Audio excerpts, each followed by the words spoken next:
At an airport in Pakistan, a young graduate prepares to leave the country. Inside the suitcase are a few clothes, several academic certificates, and years of family expectations. The decision to leave was not made suddenly. It followed months of job applications, unanswered emails, poorly paid offers, and repeated encounters with workplaces in which connections appeared to matter more than competence. This young person could be called Ali, Aisha, Hassan, or Saar. The name is not important. The story represents the experiences described by many Pakistani students and early career professionals who increasingly believe that beginning again abroad may be easier than building a career at home. Every year, thousands of young Pakistanis leave in search of education, employment, and professional dignity. But why has employment become so difficult? And why do so many talented young people decide not to return? For many Pakistani families, higher education represents hope. Parents use savings, sell assets, or make considerable sacrifices so that their children can attend university. Students spend years completing degrees, undertaking internships, and developing professional skills. They are told that education will improve their opportunities. They believe that qualifications, competence, and persistence will eventually be rewarded. But after graduation, many encounter a labor market that does not fulfill this promise.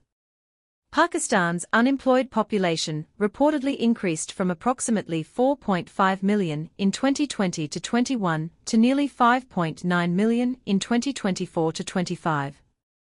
The increase has been especially troubling for younger people, including university graduates attempting to enter professional employment. The difficulty is not simply that too few jobs exist. Young applicants also describe recruitment systems that are difficult to understand and even harder to trust. Imagine graduating with strong results from a reputable university. You prepare your curriculum vitae carefully. You complete internships. You apply for position after position. But vacancies are sometimes circulated only through informal networks. Recruitment criteria remain unclear. Interviews are conducted, yet decisions appear to have been made in advance. Applicants begin to suspect that personal connections, family influence, and institutional networks carry greater weight than their qualifications. Not every organization recruits in this way. Many employers make genuine efforts to appoint candidates fairly. Nevertheless, research and public discussion have repeatedly identified nepotism, favoritism, and patronage as persistent concerns within parts of Pakistan's public and private employment systems. For young applicants, the consequences are profound. Repeated rejection does not merely delay employment. It weakens confidence in the relationship between effort and opportunity. When people no longer believe that competence will be recognized, they begin to search for systems in which recruitment appears more transparent. For some, migration becomes not only an economic decision, but also a search for procedural fairness. Those who obtain employment often confront a second difficulty: remuneration. After investing several years and substantial financial resources in higher education, some graduates are offered salaries that barely cover transport, accommodation, and daily living costs. The problem is not simply low pay. It is the mismatch between educational investment, professional responsibility, and financial reward. A graduate may be employed, yet remain underemployed. An engineer may work in an unrelated administrative position. A business graduate may accept unpaid or poorly paid internships with no clear pathway towards permanent employment. A qualified professional may perform work requiring considerable skill while receiving compensation that does not provide basic economic security. Research from the Pakistan Institute of Development Economics has drawn attention to graduate unemployment and the growing number of educated young people whose qualifications do not correspond with available employment opportunities. This creates a painful question. If obtaining a university degree does not substantially improve the possibility of earning a secure livelihood, what incentive remains for young people to invest their future in the domestic labor market? For many, the answer is increasingly clear: look elsewhere. Employment, however, does not end the struggle. The workplace itself may become the point at which optimism begins to disappear. Young employees frequently enter organizations hoping to learn, contribute, and progress. Instead, some encounter rigid hierarchies in which questioning senior colleagues is discouraged. Initiative may be interpreted as disobedience. Mistakes are remembered more readily than achievements. Working beyond formal hours becomes normal, while boundaries between employment and personal life gradually disappear. Feedback may be critical, but rarely developmental. Employees are expected to demonstrate loyalty, yet they are not always treated as trusted members of the organization. They feel replaceable.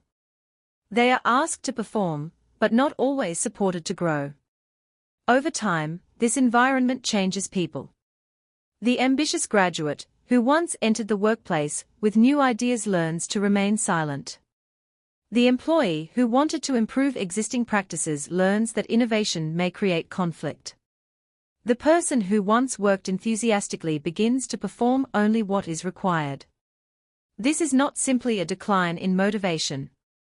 It represents the gradual loss of professional agency. Then something unexpected happens. The same individual moves abroad. The qualifications remain the same. The personality remains the same.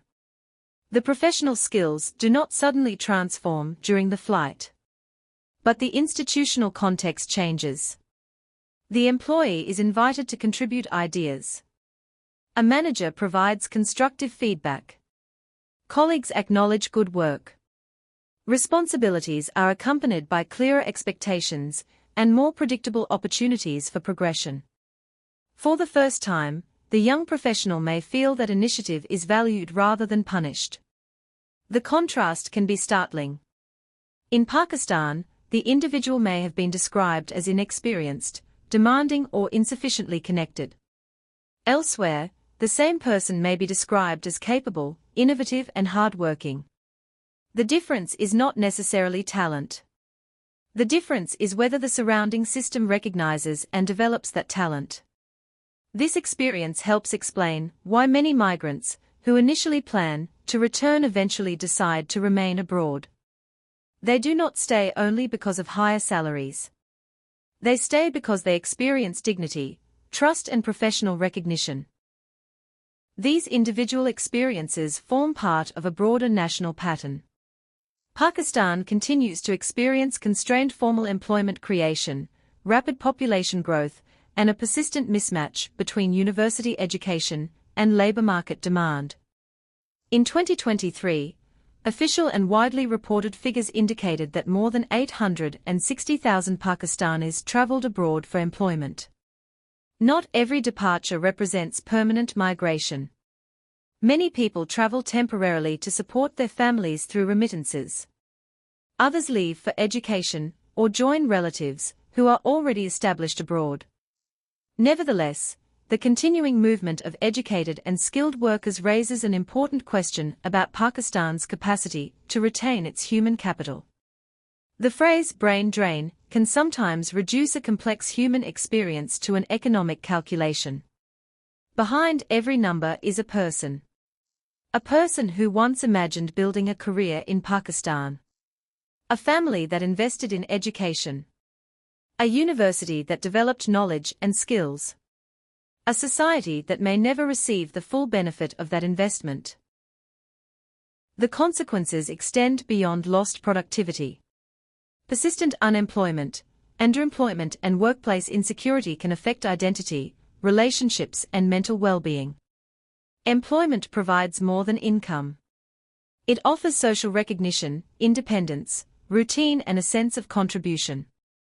When qualified young people repeatedly encounter rejection or exploitation, they may begin to interpret structural failure as personal inadequacy.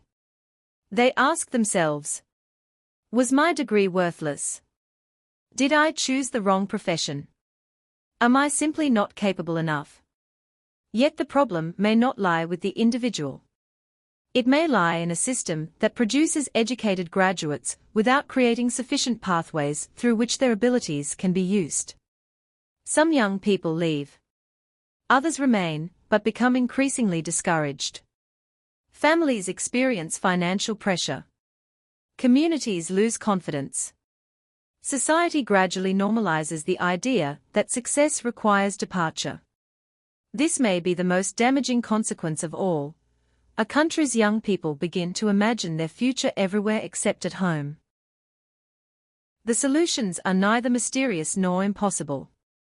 The first requirement is transparent recruitment. Vacancies should be publicly advertised. Selection criteria should be clearly communicated. Interview and assessment procedures should be documented. Applicants should have access to appropriate grievance mechanisms. Independent or third-party oversight may be particularly valuable in institutions where patronage has historically influenced appointment decisions. The second requirement is a stronger transition between education and employment.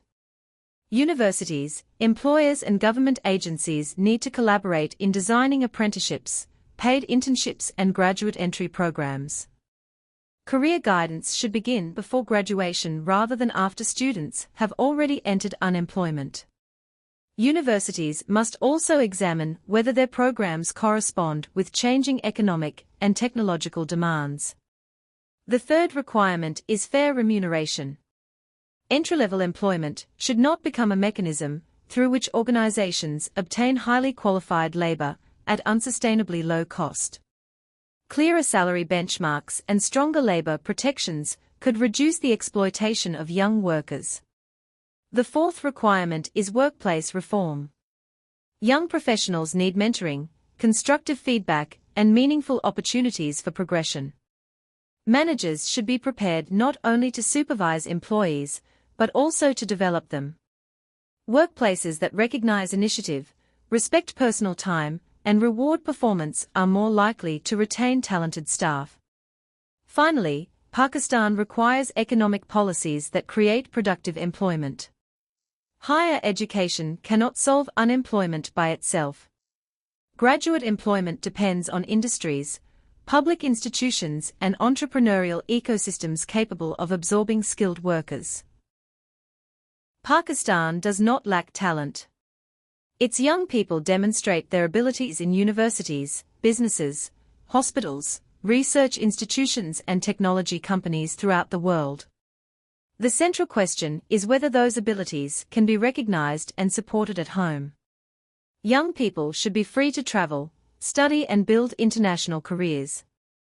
Migration can expand knowledge, strengthen families and create valuable connections between countries. The problem arises when leaving is no longer experienced as a choice. When graduates leave because recruitment is unfair. When professionals leave because salaries cannot sustain a dignified life. When employees leave because their workplaces do not trust or respect them. A country cannot compel talented people to remain. But it can create reasons for them to stay. Fairness in recruitment. Dignity in employment. Trust in the workplace. Transparent opportunities for progression. And remuneration that reflects responsibility and qualification. Pakistan's challenge is not to produce more talented young people. It is to build institutions that value the talent it already has. Because when effort is recognized, when progression is transparent, and when young professionals can imagine a meaningful future at home, leaving may once again become a choice rather than a compulsion.